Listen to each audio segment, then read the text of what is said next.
ரொம்ப அக்யூட்டாக டிஎம்கேக்கு ஏதாவது ஒரு நெருக்கடி வரும்போது அந்த பாக்ஸிங்கில் அந்த ஃபைனல் பஞ்சுன்னு வாங்கல்ல, அப்படி கொடுப்பாங்கல்ல, அது கொடுக்காம ஒரு ஜகா வாங்குறாரோன்னு தோணுது. திமுகவை ஒரு ரொம்ப கோபப்படுத்தக்கூடிய நிகழ்வுகளில்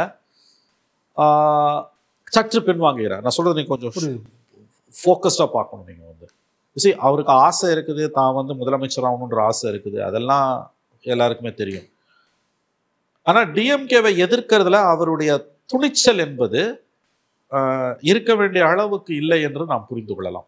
அதாவது மேபி இந்த கவர்மெண்டோட இறுதி நாட்களில் 3 மாதம் பொறுத்து டிசம்பர் ஜனவரியில் அவருக்கு தைரியம் வரலாம். அப்போ ரொம்ப பேருக்கு தைரியம் வரும். அதில் ஒருத்தர் அவரு கூட இருக்கலாம். ஒரு நெருக்கடி வருது திமுகக்கு, 2 விதமான நெருக்கடி, டாலரபிள் நெருக்கடி, ரொம்ப அக்யூட் நெருக்கடி ஒரு கவர்மெண்ட்டுக்கு வருதுன்னும் போது அங்கே வந்து அந்த பாக்ஸிங்கில் சொன்னக்கூடிய ஃபைனல் பஞ்ச், அதை வந்து அவர் பஞ்ச் பண்ணாமல் ஜகா வாங்குறாரு, பின்வாங்குறாரு. என்ன ரீசன் நினைக்கிறீங்க? எந்த கேள்விக்கு என்கிட்ட பதில் இல்லை, இருந்தாலும் நான் சொல்ல முடியாது. எனக்கு அவரோட சைக்காலஜி ப்ரொஃபைல்னுவாங்கல்ல, ஒவ்வொரு மனிதனுக்கு ஒரு உளவியல் பகுப்பாய்வு இருக்கும் எல்லாருக்கும். அது ரொம்ப இன்ட்ரெஸ்டிங்கான ஒரு சப்ஜெக்ட்.